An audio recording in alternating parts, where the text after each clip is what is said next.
जय सिया राम दोस्तों, आप देख रहे हैं सनातन धर्म चैनल। इसके पूर्व आपको हम शिव महापुराण के 4 अध्याय की कथा सुना चुके हैं। आज 5वें अध्याय में हम सुनेंगे चंचुला के प्रयत्न से पार्वती जी की आज्ञा पाकर तुम्बुरु का विंध्य पर्वत पर शिव पुराण की कथा सुनाकर बिंदु का पिशाच योनि से उद्धार करना तथा उन दोनों दंपति का शिव धाम में सुखी होना। आइए चलते हैं आगे कथा सूत जी से सुनने। इसके पूर्व आप हमारे चैनल को सब्सक्राइब करें, बेल आइकन को दबाएं तथा इस वीडियो को शेयर करें। सूत जी बोले, है शौनक, एक दिन परमानंद में निमग्न हुई चंचुला ने उमा देवी के पास जाकर प्रणाम किया और दोनों हाथ जोड़कर वह उनकी स्तुति करने लगी। चंचुला बोली, गिरिराज नंदिनी स्कंद माता उमे, मनुष्यों ने सदा आपका सेवन किया है।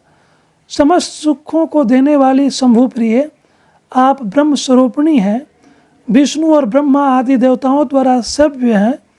आप ही सगुणा और निर्गुणा है तथा आप ही सूक्ष्म सच्चिदानंद स्वरूपिणी आदि प्रकृति हैं। आप ही संसार की सृष्टि, पालन और संहार करने वाली हैं। तीनों गुणों का आश्रय भी आप ही हैं।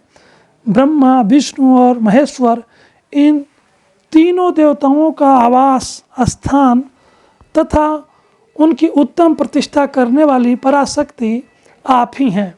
सूत जी कहते हैं, शौनक, जिसे सदगति प्राप्त हो चुकी थी वह चंचुला इस प्रकार महेश्वर पत्नी उमा की स्तुति करके सिर झुकाए चुप हो गई।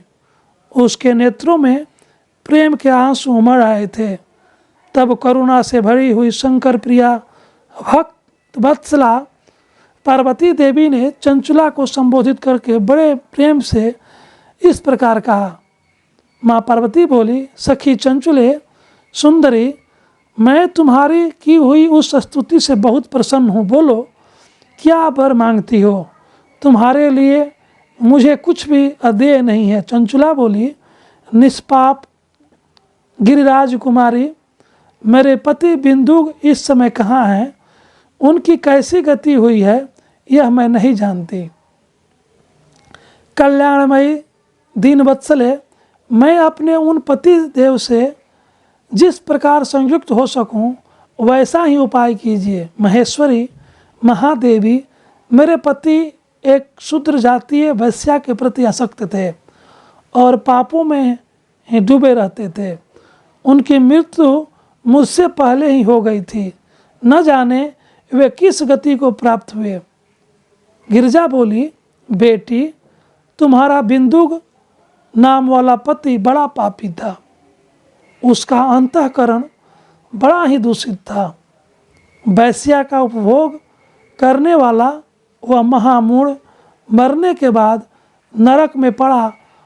अगणित वर्षों तक नरक में नाना प्रकार के दुख भोग कर वह पापात्मा अपने शेष पाप को भोगने के लिए विंध्य पर्वत पर पिशाच हुआ है।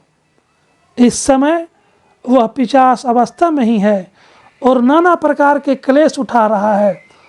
वह दुष्ट वहीं वायु पीकर रहता है और सदा सब प्रकार के कष्ट सहता है।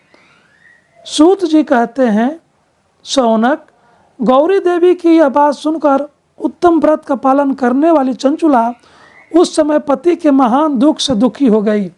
फिर मन को स्थिर करके उस ब्राह्मण पत्नी ने व्यथित हृदय से महेश्वरी को प्रणाम करके पुनः पूछा। चंचुला बोली, महेश्वरी, महादेवी, मुझ पर कृपा कीजिए और दूषित कर्म करने वाले मेरे उस दुष्ट पति का अब उद्धार कर दीजिए। देवी, कुत्सित बुद्धि वाले मेरे उस पापात्मा पति को किस उपाय से उत्तम गति प्राप्त हो सकती है वह शीघ्र बताइए। आपको नमस्कार है।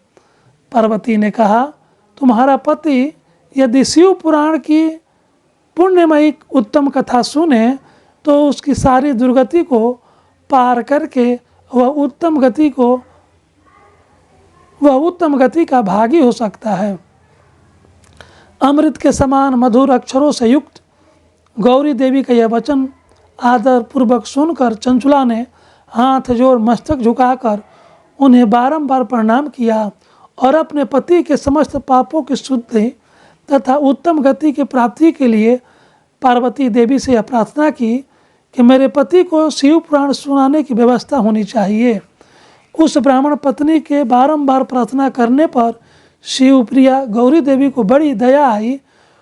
उन भक्तवत्सल महेश्वरी गिरिराज कुमारी ने भगवान शिव की उत्तम कीर्ति का गान करने वाले गंधर्वराज तुम्बुरु को बुलाकर उनसे प्रसन्नतापूर्वक इस प्रकार कहा, तुम्बुरो, तुम्हारी भगवान शिव में प्रीति है। तुम मेरे मन की बातों को जानकर मेरे अभिष्ट कार्यों को सिद्ध करने वाले हो, इसलिए मैं तुमसे एक बात कहती हूँ, तुम्हारा कल्याण हो।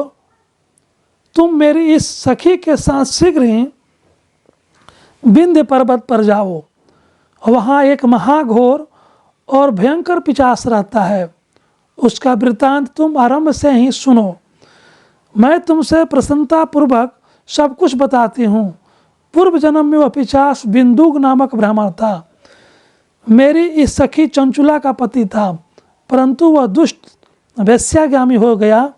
स्नान संध्या आदि नित्य क्रम छोड़कर अपवित्र रहने लगा। क्रोध के कारण उसकी बुद्धि पर मूढ़ता छा गई थी। वह अकर्तव्य का विवेक नहीं कर पाता था।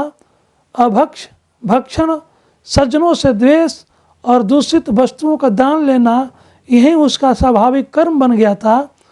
वह अस्त्र शस्त्र लेकर हिंसा करता, बाएं हाथ से खाता, दीनों को सताता और क्रूरतापूर्वक पराये घरों में आग लगा देता था। चंडालों से प्रेम करता और प्रतिदिन वेश्या के संपर्क में रहता था। बड़ा दुष्ट था। वह पापी अपनी पत्नी का परित्याग करके दुष्टों के संग में ही आनंद मनाता था। वह मृत्यु पर्यंत दुराचार में ही फंसा रहा। फिर अंतकाल आने पर उसकी मृत्यु हो गई।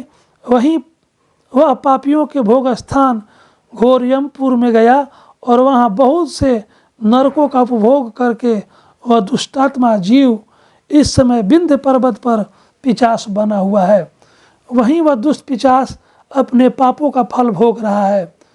तुम उसके आगे यत्नपूर्वक शिव पुराण की उस दिव्य कथा का प्रवचन करो जो परम पुण्यमयी तथा समस्त पापों को नाश करने वाली है। शिव पुराण की कथा का श्रवण सबसे उत्कृष्ट पुण्य कर्म है। उससे उसका हृदय शीघ्र ही समस्त पापों से शुद्ध हो जाएगा और वह प्रेत योनि का परित्याग कर देगा। उस दुर्गति से मुक्त होने पर बिंदुक नामक पिशाच को मेरी आज्ञा से विमान पर बिठाकर तुम भगवान शिव के समीप ले आओ। सूत जी कहते हैं, शौनक, महेश्वरी उमा की इस प्रकार आदेश देने पर गंधर्वराज तुम्बुरु मन ही मन बड़े प्रसन्न हुए। उन्होंने अपने भाग्य की सराहना की। तत्पश्चात उस पिशाच की सती साध्वी पत्नी चंचुला के साथ विमान पर बैठकर नारद के प्रिय मित्र तुम्बुरु वेगपूर्वक विंध्याचल पर्वत पर गए, जहाँ वह पिशाच रहता था। वहाँ उन्होंने उस पिशाच को देखा। उसका शरीर विशाल था, ठोड़ी बहुत बड़ी थी। वह कभी हंसता, कभी रोता, कभी उछलता था। उसकी आकृति बड़ी विकराल थी। भगवान शिव की उत्तम कीर्ति का गान करने वाले महाबली तुम्बुरु ने उस अत्यंत भयंकर पिशाच को पांसों द्वारा बांध दिया। तदंतर तुम्बुरु ने शिव पुराण की कथा बाँचने का निश्चय करके महोत्सव युक्त स्थान और मंडप आदि की रचना की। इतने में ही संपूर्ण लोकों में बड़े वेग से प्रचार हो गया कि देवी पार्वती की आज्ञा से एक पिशाच का उद्धार करने के उद्देश्य से शिव पुराण की उत्तम कथा सुनाने के लिए तुम्बुरु विंध्य पर्वत पर गए हैं। फिर तो उस कथा को सुनने के लोभ से बहुत से देवर्षि भी शीघ्र ही वहाँ पहुँचे। आदर पूर्वक शिव पुराण सुनने के लिए आए हुए लोगों का उस पर्वत पर बड़ा अद्भुत और कल्याणकारी समाज जुट गया। फिर तुमरू ने उस पिशाच को पांसों से बांधकर आसन पर बिठाया और हाथ में वीणा लेकर गौरीपति की गाथा का गान आरंभ किया। पहली अर्थात विंध्येश्वर संहिता से लेकर 7वीं वायु संहिता तक महात्म्य सहित शिव पुराण की कथा का उन्होंने स्पष्ट वर्णन किया। 7 संहिताओं सहित शिव पुराण का आदरपूर्वक स्मरण करके भी वे सभी श्रोता पूर्णतः कृतार्थ हो गए। उस परम पुण्य में शिव पुराण को सुनकर उस पिशाच ने अपने सारे पापों को धोकर उस पैशाचिक शरीर को त्याग दिया। फिर तो शीघ्र ही उसका रूप दिव्य हो गया। अंग कांति गौर वर्ण की हो गई। शरीर पर श्वेत वस्त्र तथा सब प्रकार के पुरुषोचित आभूषण उसके अंगों को उद्भासित करने लगे। वह त्रिनेत्रधारी चंद्रशेखर रूप हो गया। इस प्रकार दिव्य देहधारी होकर श्रीमान बिंदु अपनी प्राण वल्लभा चंचुला के साथ स्वयं ही पार्वती वल्लभ भगवान शिव का गुणगान करने लगा। उसकी स्त्री को इस प्रकार दिव्य रूप से सुशोभित देख वह सभी देवर्षि बड़े विस्मित हुए। उनका चित्त परमानंद से परिपूर्ण हो गया। भगवान महेश्वर का वह अद्भुत चरित्र सुनकर वे सभी श्रोता परम कृतार्थ हो प्रेम पूर्वक श्री शिव का यशोगान करते हुए अपने अपने धाम को चले गए। दिव्य रूपधारी श्रीमान बिंदु भी सुंदर विमान पर अपनी प्रीतम माँ के साथ बैठकर सुखपूर्वक आकाश में स्थित हो बड़ी शोभा पाने लगा। तदंतर महेश्वर के सुंदर मनोहर गुणों का गान करता हुआ वह अपनी प्रीतमा तथा तुम्बरू के साथ शीघ्र ही शिव धाम जा पहुंचा। वह भगवान महेश्वर का तथा पार्वती देवी ने प्रसन्नतापूर्वक बिंदुक का बड़ा सत्कार किया और उसे अपना पार्षद बना लिया। उसकी पत्नी चंचला पार्वती जी की सखी हो गई। उस घनीभूत ज्योति स्वरूप परमानंदमय सनातन धाम में अविचल निवास पाकर वे दोनों दंपति परम सुखी हो गए। तीसरी शिव पुराण 5वां अध्याय पूर्ण। एक बार बोलिए देवाधिदेव महादेव की जय। माँ जगतजननी मैया पार्वती की जय। दोस्तों, आपने शिव पुराण का 5वां अध्याय की कथा सुनी। आप अब तक अगर हमारे चैनल को सब्सक्राइब नहीं किए हैं तो चैनल को सब्सक्राइब करें, बेल आइकन को दबाएं ताकि जब भी हम नया वीडियो डालें तो आपको उसकी सूचना मिल सके। और हमारे चैनल और इस सनातन धर्म के ग्रंथों को अन्य अपने सगे संबंधी सनातन धर्मियों तक उसको शेयर करें ताकि अधिक से अधिक लोगों का कल्याण हो सके। सादर जय सिया राम दोस्तों।